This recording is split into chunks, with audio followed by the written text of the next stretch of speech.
สวัสดีครับ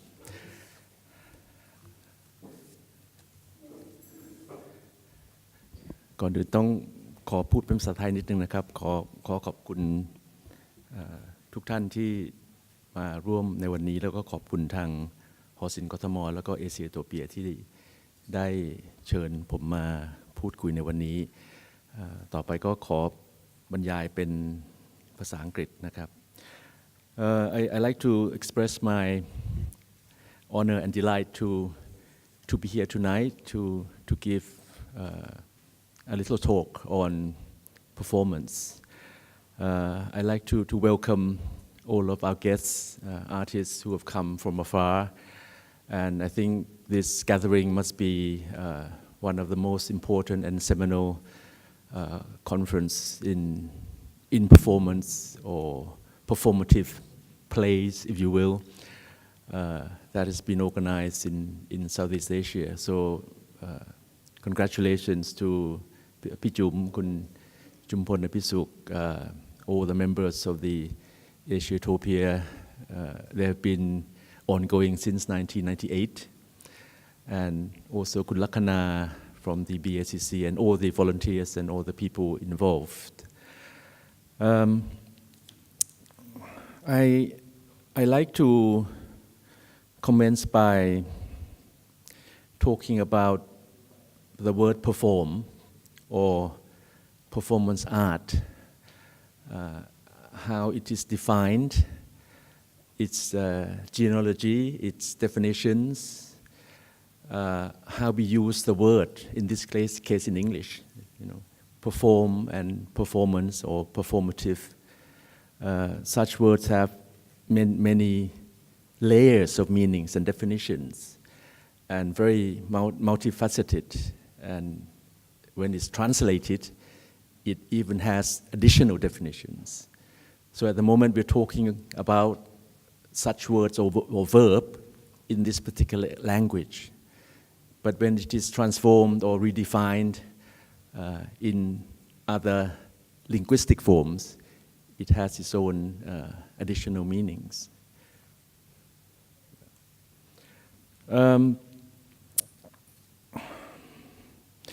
The role in the realm of performance and life are often inseparable. We play all the time. We have our own stage, our props, and our audience. Performance ritual can be related with trance, meditation, taboo, anthropology, theatricality, gastronomy, or puppetry. This photo was taken in Nakhon Pathom in 2000 when Marina Abramovich was here and she wanted to see some of the tattooing, the ritualism involved in tattoo, how is the role of the monk played, and how is the audience perceive such ritualism. So we may ask, this is part of the play, or part of the ritualism, or part of the performative that is in between life and perform. Here is another photo in Kathmandu. I just happened to walk past and there was this sadhu just lying, perhaps been lying there for 20 years, I don't know, but just lying there. And passerbys gaze, look inquisitively. So such action or such performance in particular place and particular time differs according to that site. Again, a sadhu in Calcutta, he may be contemplating, meditating, and the message may be quite specific or very different in each place. In Southeast Asia, does performance art fall under Western definition, and category? And if not, do we draw its roots to ritual practices by monks, soothsayers, or sadhus? Does performance and live art always related with activism, provocative actions, or gender politics? A case in point here is the work by Li Wen, who has been very active in performance art since the late 80s and 90s. And I'm sure you know his work very well. But the question is that is it art or life, or is it both? Is it playful revolution, or playing with slippery lubricants? This is work by Chandrasekharan. Since the 1990s, I have been fascinated with performance art in Southeast Asia. In my article, Whose Body, Whose Politics, published in 1995, discusses body as art, body as rituals, body as protests, with performances by Thang Da Wu, you see here, Chandrasekharan, Li Wen, Harry Dono, Roberto Villanueva, Vasan Sithiket, and Gamon Pausawat. In another article entitled Con Art Seen from the Edge, the meaning of conceptual art in Southeast Asia, followed by the other article, Asian Art and the New Millennium, from Globalism to Turbo Shamanism. These two articles were published in 1999. I further explore the meaning and practice of performance in Southeast Asia. That is its own lineage and story different from Western conceptualism. These articles have been republished in my book called Playing with Slippery Lubricants, Selected Writings, 1993 to 2004.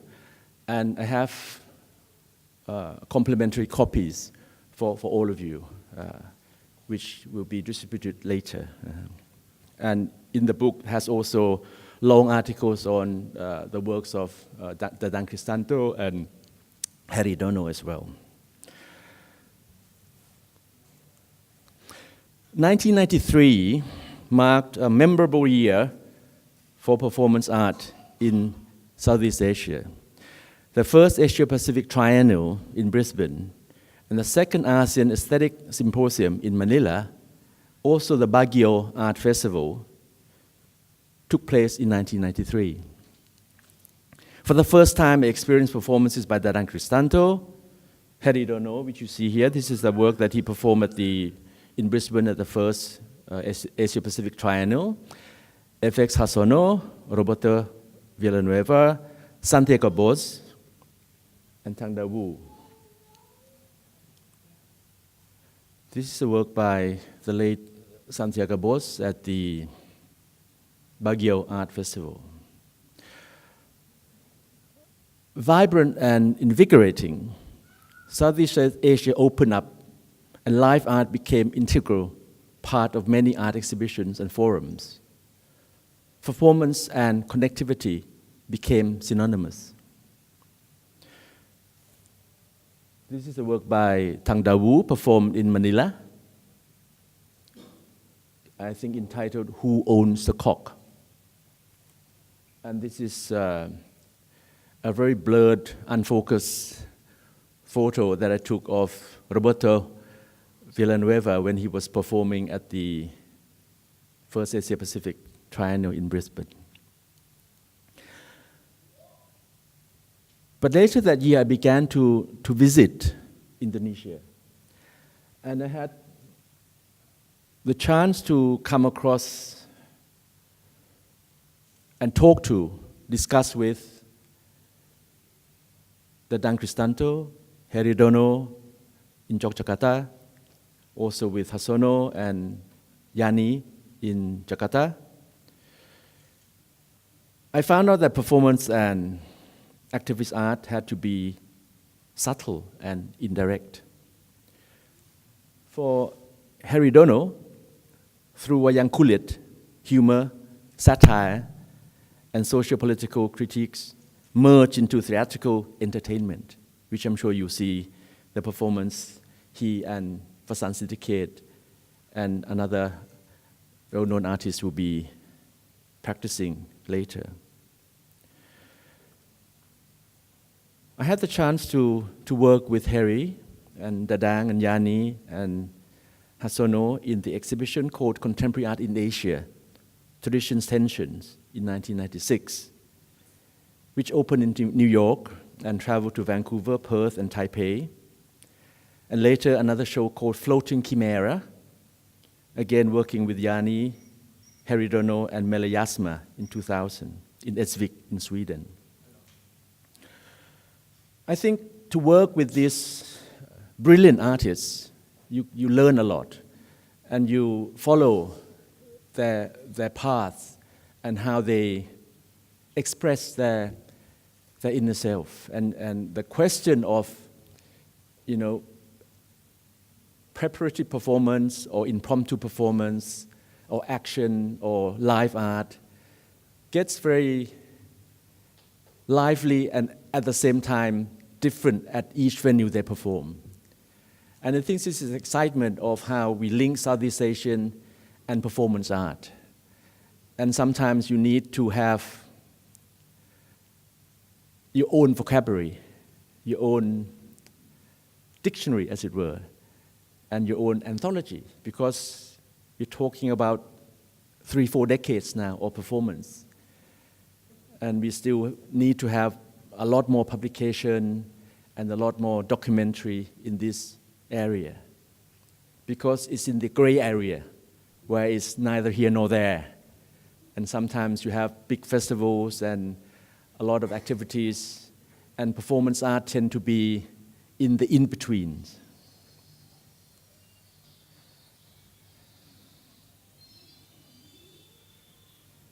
Thank you.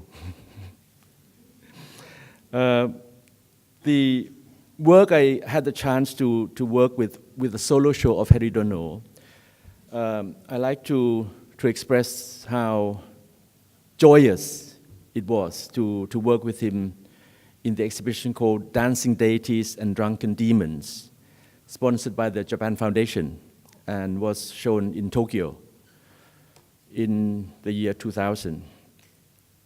Playful wayang kulit and gamelan performance was taking place with video depicting a lot of, I think, sensitive issues regarding authority, suppression, and control. But Harry Dono managed to express this through wayang, through video, through performance, and it became, I think, a real eye-opener, at least for the Japanese audience. Fermentation of Mind, this is an example of the works that was shown at the Tokyo exhibition. And this is the installation of the shot of the main exhibition.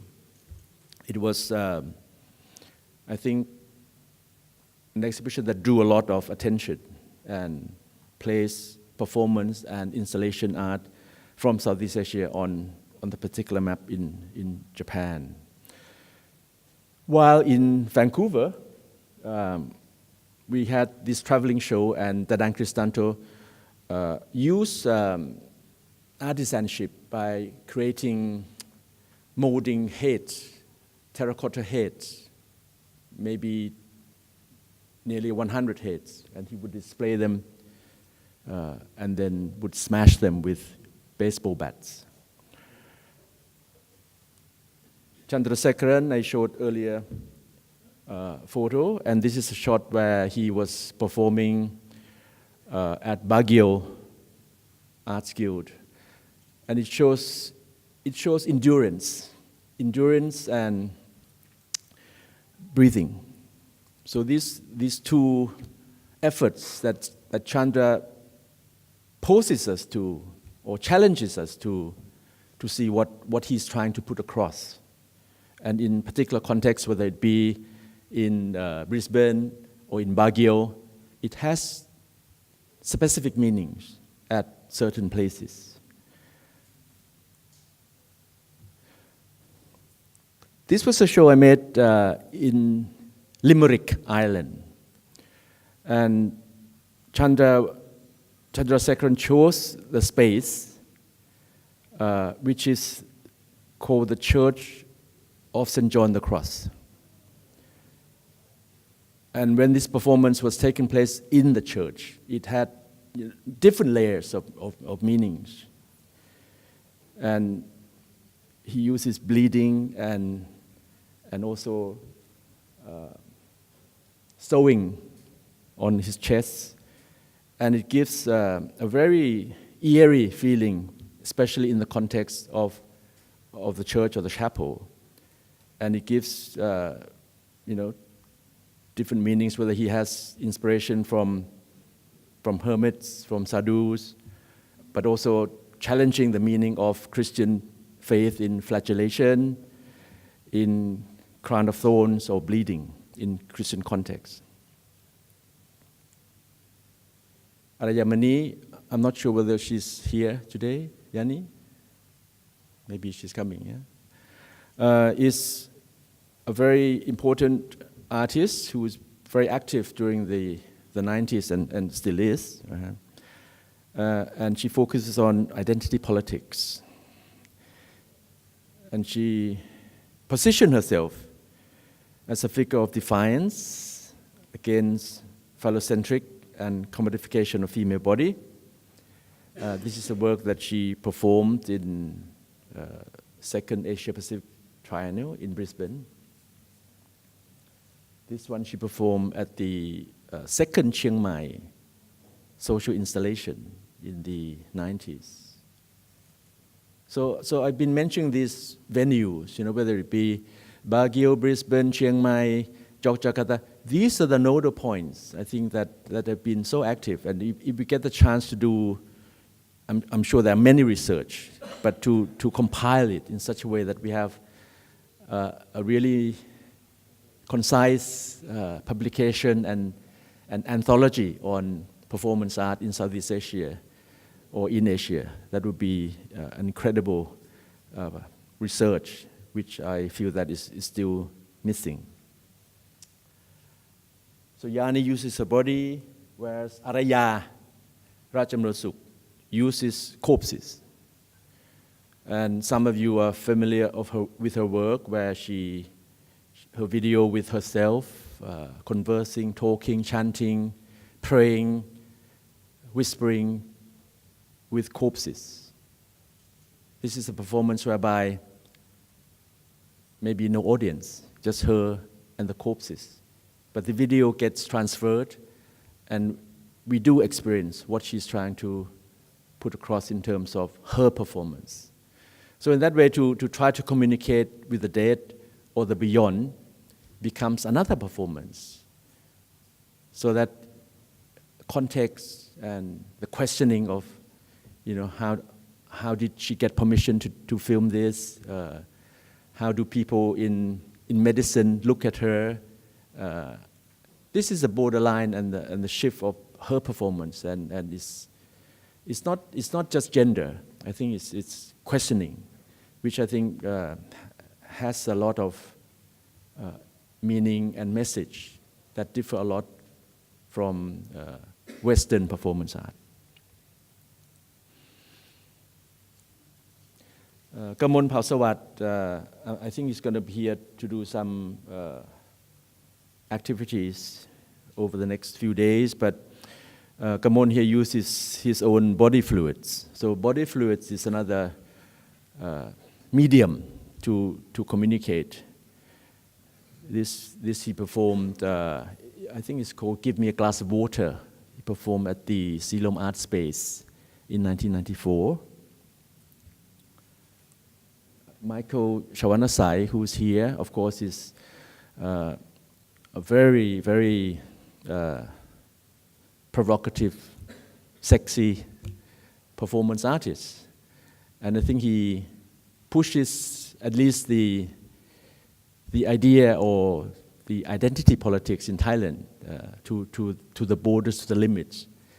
And he too has a long list of performances and activities that I'm sure will be discussed and displayed during the next few days that we are meeting here. Of course, Jumpon Abhisuk, even the early days when I met Pichum Jumpon, this would be in the late 80s, when he came, I think he came back from Hong Kong and working as assistant to Kun Chatvichai, who is also here today at the Pirasi Institute of Art. And, อาจารย์ครับสวัสดีครับสวัสดีครับ เพิ่งเห็นอาจารย์ขอโทษทีครับครับ Kun Jumpon is, I think, the forerunner of performance art, and I think the way he talks about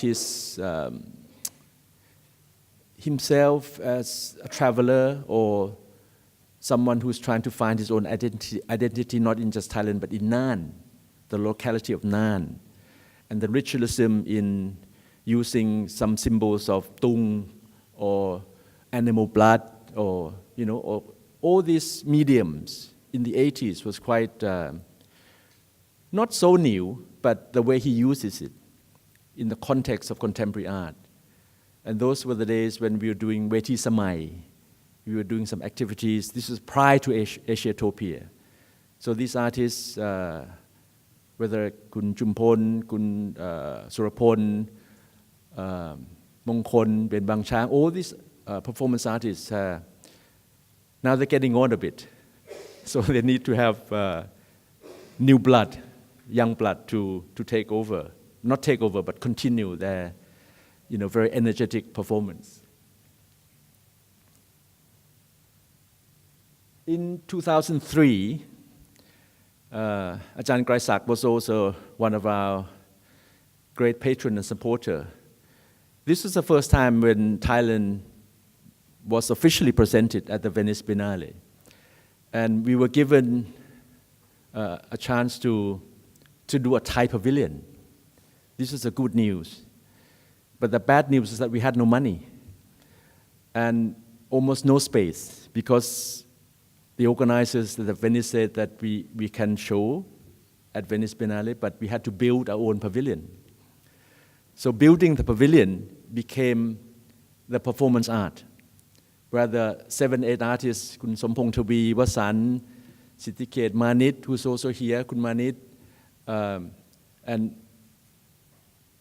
Michael Shawanasai, Montri, Term Sombat, Sakrin Kreon, Kamon Pausawat, they all went. And they built a pavilion. For 4 or 5 days, we used a lot of energy and constructed this tiny pavilion.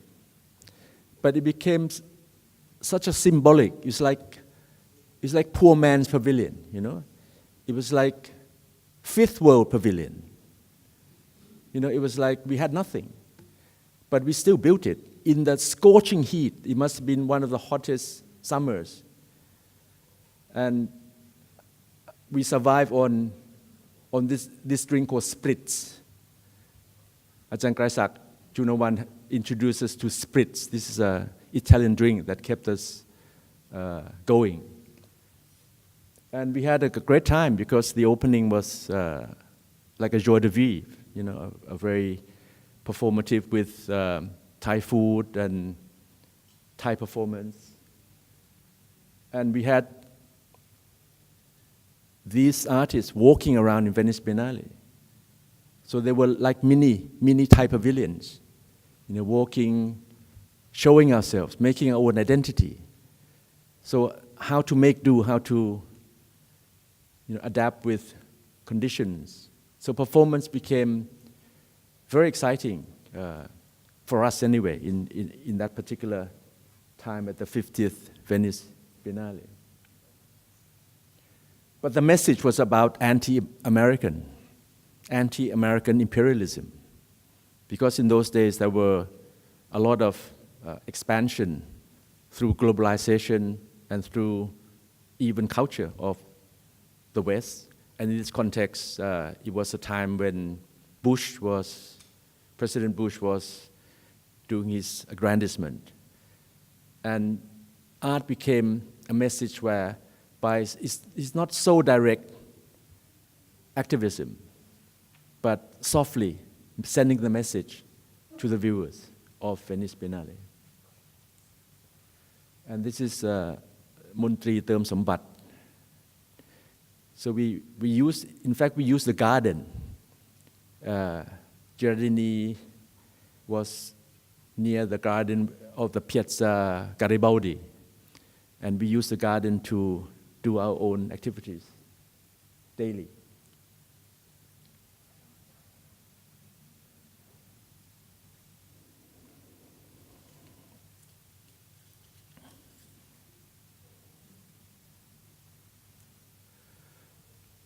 When we talk about performance, we have to mention relational aesthetics. Ragrit Tiravanit is, I'm sure you all know, is the Thai artist who has used food, Thai cuisine, pad Thai, Thai curry, as part of his interactive with audience. And in this photo shows his performance in 2010 at the gallery called 100 Tonson Gallery. It's a cooking performance called Who is Afraid of Red, Yellow, and Green? And this performance at the gallery takes place maybe a few hundred yards away from the place where the yellow shirts and the red shirts were demonstrating. So in this way, party, food, and protest became in context of interactive art within the audience. And this is the time when we had the conference like this one, surrounded by the completed works, where the audience over the week had the chance to draw or to write or comment anything they like on the walls, and became part of the installation of Rikrit or Ragrit.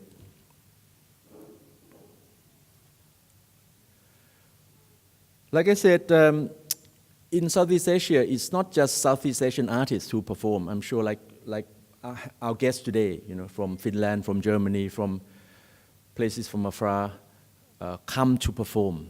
And they come and search, exchange, have dialogues with their colleagues. Such networking is so important. In 2000, I invited Marina Abramovic to come to Thailand.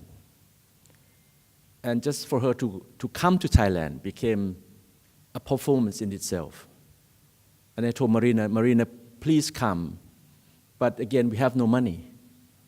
How can we ask you to perform and do something for us?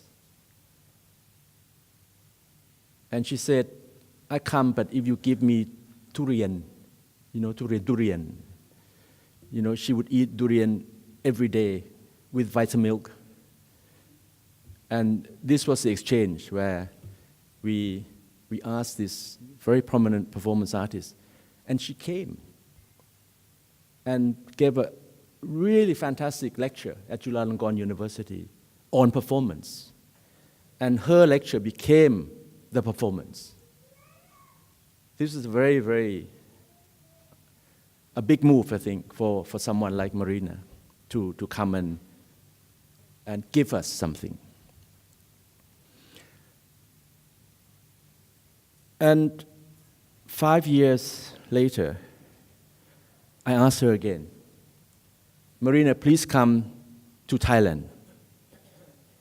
We just had tsunami in 2004, and we lost 2,500 lives. So please come and do something. And she came. She came and she performed this in Phuket. She stayed for, I think, three weeks. And she asked to have 200 volunteers to be part of her performance. This work is called God Punishing. She has this idea from the Greek mythology, and she became the figure who punishes the sea with whips. So she whipped the sea. And this performance, when it was finished, she showed it and it spread all over the world. And it was in the New York Times. So such performance, I think, is very giving. You know, performance can be very kind, but performance can be healing as well. Healing and giving, I think they both go together. And I'm sure you hear and you understand the meaning of giving and healing, because you are performance artists. You know what you're trying to say. You know your tools, you know your weapons. So in that way, I think you're brilliant to be able to use almost nothing but yourself to say something. So I'm sure this will be a very exciting and very invigorating meeting. But I talk about youth also. We have very young artists in this room, and I'm sure they're very interested in performance art or to perform. This is a work by a very young Thai artist called Kavita.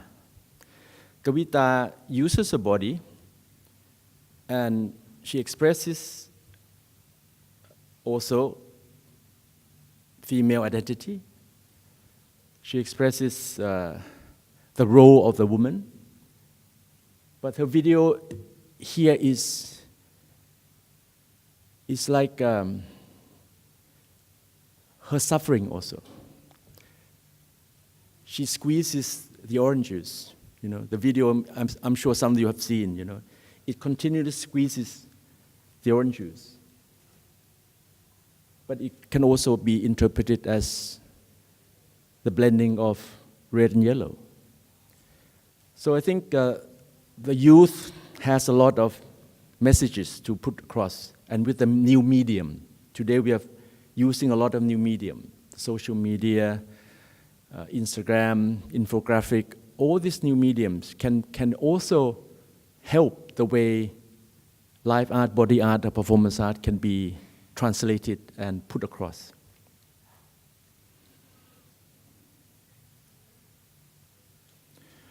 My suggestions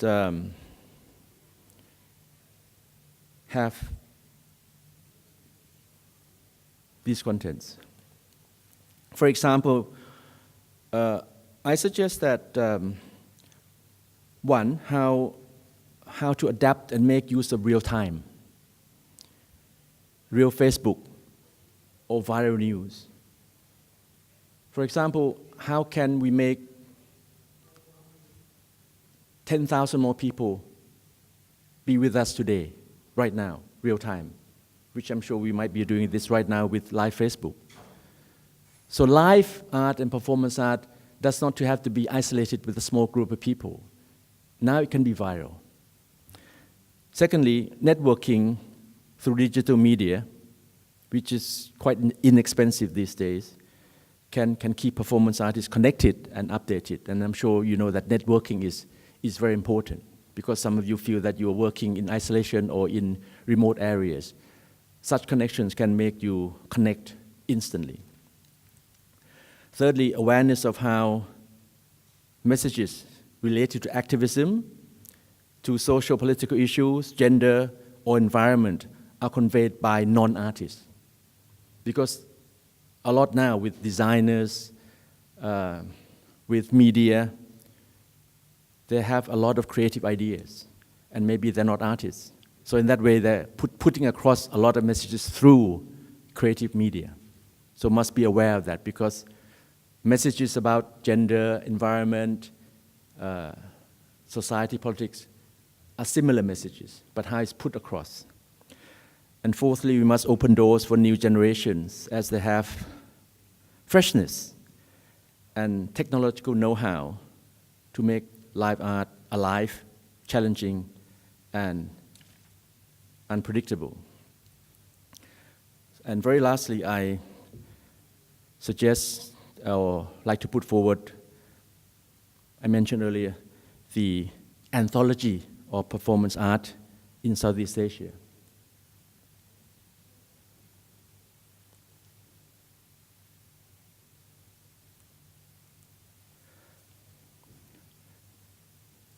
This is a work in late 1980s by me. How to Explain Art to Bangkok was performed in 1985 at the Pirasi Institute of Modern Art. It was opened by Kun Chat Vichai, who is here today also. So 30 years on, can performance art can still be alive and fresh?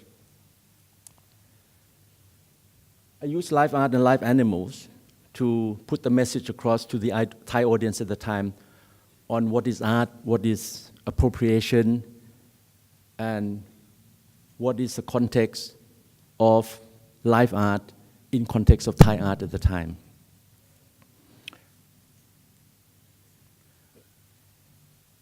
It was like a collecting of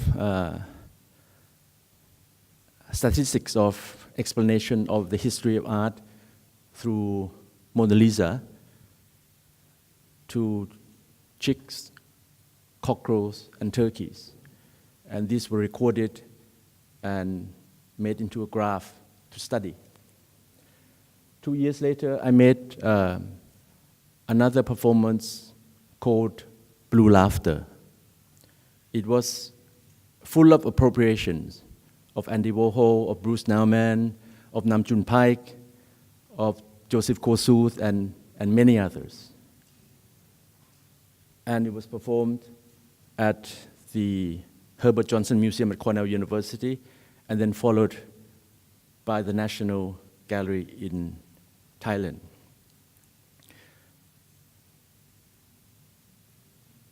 The anthology, I think we need to trace from 30 years on, not just in Thailand, but in this region.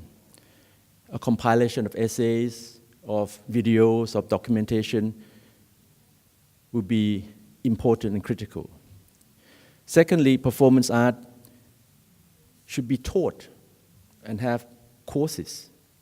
I'm sure there are now more courses on performance art, but it should be accepted as part of the course and discourse, whereby it's not just something peripheral, something not just after painting, sculpture, printmaking, photography, and so on. And thirdly, in the near future, when Thailand will have its own biennale, we should have performance art as a very important part of the Thai biennale. And lastly, government funding should be given to forums such as this on regular basis, whether it be in Indonesia, Philippines, Singapore, Malaysia, Thailand. It should have a circulation of forums and performances every year, but maybe rotating. And government should not fear that performance art is anti-authority or anti-institution. Thank you.